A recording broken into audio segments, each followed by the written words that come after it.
टकेशीज castle, जिसने 31 countries के बच्चों बूढ़ों को लोड पोड कर हंसने पर मजबूर कर दिया था, वो शो बस इसलिए बंद कर दिया गया क्योंकि जापान चाहता था। Yes, my life my rule को इन लोगों ने ज्यादा ही सीरियसली ले लिया। पर इससे ज्यादा हैरानी की बात यह है कि हातिम, वो शो जिसने एयर होते ही 5.3 TVR रैंकिंग और एक हफ्ते में इंडियन रैंकिंग पे 23rd पोजीशन बना ली थी, उसे भी सिर्फ 47 एपिसोड्स यानी एक साल में बंद कर दिया गया। जबकि इंडियन डेली सोप, जिनकी ना TRP है ना उनकी कहानी में दम, वो 20-20 साल चलते रहते हैं। तो हातिम से क्या गलती हो गई? हातिम की गलती से पहले ये सुनो कि कैमरे की आंखों से लोगों को नकली भूत दिखाते दिखाते असल भूत से पड़ गया दपाला। क्या इसीलिए आहट के मेकर्स ने शो बंद कर डाला? जानने के लिए let's begin. Number 1, Takeshi's castle. क्यों भाई, और अब वो क्यों? यह साल 2015 से पोगो चैनल पे एयर हुआ ये शो जापानीज का ऐसा गेम शो था जिसे मिलिट्री ट्रेनिंग के बराबर कंसीडर किया गया था। और जैसे कि आपने सुना, भारत में इस शो को खुद जावेद जाफरी ने वॉइस ओवर किया था और जावेद के कमेंट्री और जोक्स की वजह से इस शो ने काफी पॉपुलैरिटी गेन की। पर पर्दे के पीछे इस शो के लिए बेचारे जावेद ने काफी कुछ सहा है। द प्रिंट को इंटरव्यू देते वक्त जावेद ने बताया था कि उन्होंने टकेशीज कैसल के 150 एपिसोड्स वॉइस ओवर किए थे, जिसके लिए शुरुआत में उन्हें काफी कम पेमेंट दी जा रही थी। पर क्योंकि उनको वो प्रोजेक्ट मजेदार लगा, इसलिए उन्होंने कुछ नहीं बोला। पर जब उनकी आवाज की वजह से ही शो हिट साबित हुआ, तब उन्होंने रेज मांगा और बदले में उन्हें मिला क्या? रिप्लेसमेंट। उनको रिप्लेस कर एक न्यू वॉइस ओवर आर्टिस्ट लाया गया। पर उनका काम और उनके जोक्स जावेद के लेवल के नहीं थे। जिसके बाद चैनल ने फिर एक बार जावेद को शो में लाया विद रेज, और उनको पिछले वॉइस ओवर आर्टिस्ट के सारे एपिसोड्स को अपने स्टाइल में फिर एक बार रिकॉर्ड करने पड़े। इंडिया के अलावा उस जापानीज शो को United states, Vietnam, Indonesia, Iran, Italy और 25 कंट्रीज में एयर किया गया था। सारे देशों में अलग अलग नाम से शो को एयर किया गया था और वहाँ कमेंट्री और जोक्स उनके ऑडियंस के हिसाब से फिट किए गए थे। लाइक अगर आप टकेशीज कैसल का ब्रिटिश वर्जन देखो तो उसमें एडल्ट जोक्स हैं, क्योंकि वहाँ की ऑडियंस वो प्रेफर करती है। पर वहीं भारत में जो कि ये शो बच्चों के लिए था, इसलिए जावेद ने लाइट जोक्स रखे एंड इस शो को 1990 में एंड कर दिया गया था इन जापान। अब जापान ने इस शो को क्यों बंद किया, ये राज भी उसी के साथ चला गया सर।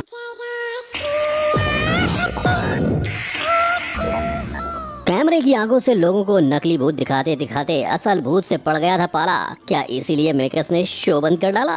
Well, let's see। तो बात ऐसी है कि 1995 से 2015 तक चला सोनी टीवी का most popular thriller horror show आहट। कहने को तो रील था, पर लोगों को असली हॉरर महसूस करवाने के लिए इसकी cast and crew real location shoot कर रही थी। जैसे सीजन 5 के एक शूट के लिए वो पुणे के निघोज गाँव पहुँची थी, जहाँ एक 11 साल के लड़के ओम की कहानी शूट हो रही थी, जिसे एक अनजान आदमी की परछाई नजर आती थी और शायद उसी परछाई ने ओम के नौकर और केयरटेकर को मार डाला। कहने को तो ये रियल शूटिंग थी, पर एक रात पैकअप के बाद एक क्रू मेंबर को सच में अजीब आवाजें सुनाई दी और अंधेरे में घूमती हुई परछाई भी नजर आई। अब ऐसा हो सकता है कि किसी ने उसके साथ मजाक किया हो, पर गाँव वालों के मुताबिक आहट का क्रू जिस जगह शूट कर रहा था वो जगह हॉन्टेड थी।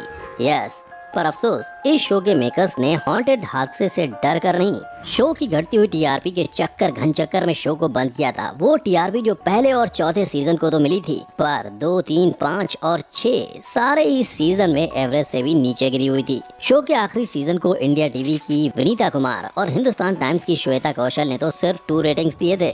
Number 3, CID।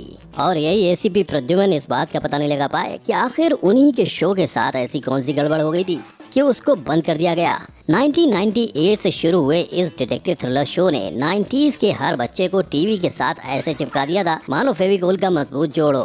केसेस की मिस्ट्री से लेके फेडरिक्स पंकज के जोक्स और दया के दरवाजे तोड़ने से लेकर अभिजीत और डॉक्टर तारिका की, सब ने मिलकर शो पे 4 चांद लगा दिए थे। पर फिर अचानक से ही साल 2018 में शो को बंद कर दिया गया। इस विषय पे जब ACP साहब यानी शिवाजी सातम को पूछा गया, तब उन्होंने बताया कि जब वो फ्राइडे को सेट पे पहुंचे तब उनको न्यूज मिली थी कि मंडे को एयर होने वाला एपिसोड शो का लास्ट एपिसोड होगा और उसी के साथ CID पे फुल स्टॉप लग जाएगा। यहाँ ताज्जुब की बात तो ये थी कि खुद CID के प्रोड्यूसर भी कुछ नहीं जानते थे, क्योंकि पूरा फैसला अकेले चैनल का था, जिसके बारे में शिवाजी सातम का कहना है उनको हिंट्स 1 साल पहले से ही मिलने लगी थी।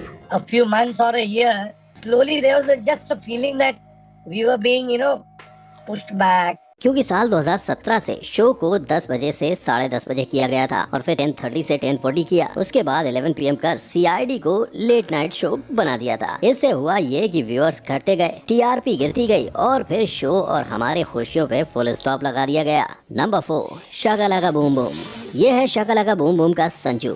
यस, और इससे पहले कि आप अपने बचपन की यादों वाली गली की खोली नंबर 420 में जाकर वहाँ चल रही SLBB को देखकर मुझसे कहोगे संजू तो ये था, मुझे पता है। इन दो संजूस की कहानी ये है कि ये वो संजू हैं जिसे डीडी नेशनल चैनल पर एयर्ड शकलाका बूम बूम में एयर किया गया था, और फिर ये बच्चा लोगों को इतना पसंद आ गया कि 15 अक्टूबर 2000 से एयर होने वाले इस 30 एपिसोड सीरीज को स्टार प्लस ने 2001 में अपना बना लिया, जिसके बाद इस पर पूरे 1 साल मेहनत करके स्टार प्लस ने एक नया शकलाका बूम बूम बनाया, जिसके जरिए हम इस संजू से मिले। और स्टार प्लस वाले संजू की पॉपुलैरिटी के बारे में तो शायद ही मुझे आपको बताने की जरूरत है, क्योंकि इसकी पॉपुलैरिटी के चलते ही तो ये शो स्टार उत्सव, Disney channel India, star one, Disney XD, हंगामा टीवी जैसे चैनल्स पर रीएयर होने के साथ ही इसका तमिल डब वर्जन भी विजय टीवी पर आया था। एंड रही बात इस शो के खत्म होने की, तो इसका राज ये है कि विजय कृष्ण आचार्य जो इस शो के राइटर और डायरेक्टर दोनों थे, उन्होंने SLBB के 4 सीजन के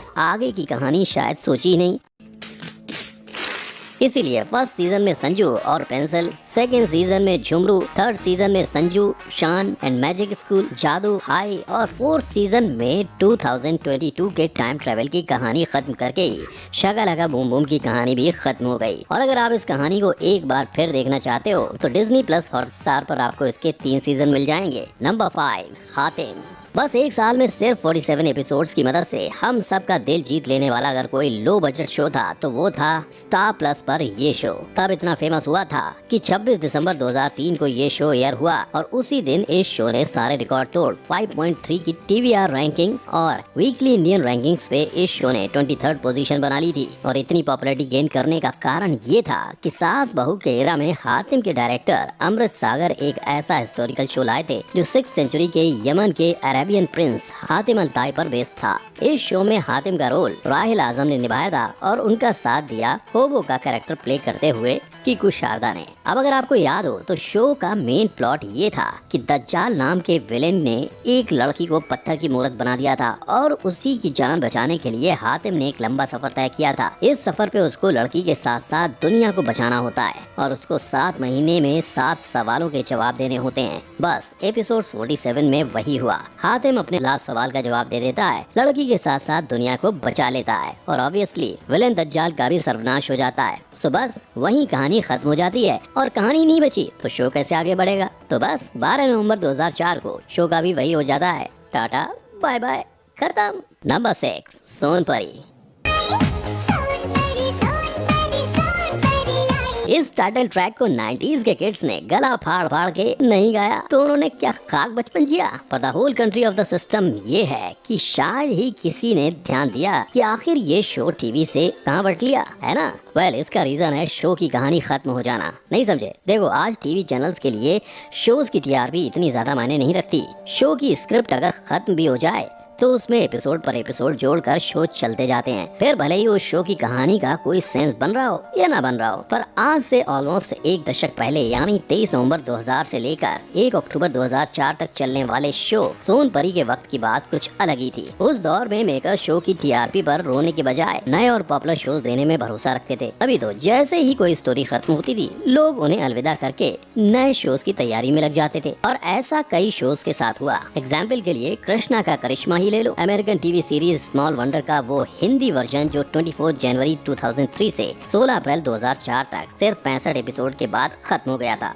अगर शो के मेकर्स चाहते तो वो साइबर किड करिश्मा के पॉपुलर शो को TRP के लिए खींचते रहते, पर नहीं, 65 एपिसोड्स एंड कहानी खत्म। और फैक्ट भाई तो यही कहेगा कि एक ही सीन को 1 महीने तक खींचने वाले डेली सोप वालों को इन पुराने शो से कुछ सीखना चाहिए, है ना। आपका इसके बारे में क्या कहना है? और इसके अलावा आपको ऐसे कौन से शोज के नाम पता है जो हमारे इस वीडियो की कहानी की तरह ही 20 सफर में खत्म हो गए? अपना जवाब आप कमेंट सेक्शन में दे सकते हैं। वीडियो को लाइक, शेयर और मेरे चैनल को सब्सक्राइब करो। फिर मिलेंगे, तब तक के लिए जय हिंद।